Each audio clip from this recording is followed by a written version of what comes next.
வணக்கம். இன்றைக்கி சிம்பிளாக ஒரு பால் பாயசம் பண்ணலாம். வாணலில் ஒரு ஸ்பூன் நெய் விட்டு பாயசம் செய்கிறது ஒரு சேமியா இருக்கும். அதை வாங்கின்னு வந்து நுறுக்கி வறுத்து எடுத்துங்க. பால் பாத்திரம் வச்சு ஒரு 200 ml பால் விட்டு 2 டம்ளர் தண்ணி விட்டு பால் பொங்குனதும் ஒரு 50 கிராம் ஜவ்வரிசியை கழுவி சேர்த்துருங்க. ஜவ்வரிசி முதல்ல வெந்துட்டோம். ஒரு 5 நிமிஷத்தில் வெந்துடும். அது வெந்த உடனே நம்ம வறுத்து வச்சுருக்க சேமியாவை சேர்த்துடலாம். அது ஒரு 3 நிமிஷத்தில் வெந்துடும். My home food flavours of love சேனலை லைக் பண்ணுங்கள், சப்ஸ்கிரைப் பண்ணுங்கள்.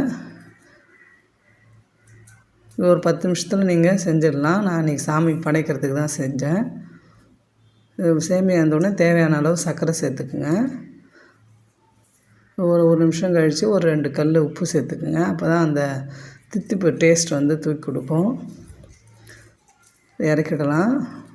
சேமியா வறுத்த வாணலே வச்சு ஒரு ஸ்பூன் நெய் விட்டு முந்திரி திராட்சை போட்டு வறுத்து சேர்த்துருங்க. சேர்த்து கலக்கிட்டு சாமிக்கு எடுத்து வச்சுட்டேன். நான் படைக்க எங்கள் பையன் ஆஃபீஸ் கேட்டால் அவனும் கொடுத்து விட்டேன். தேங்க்யூ.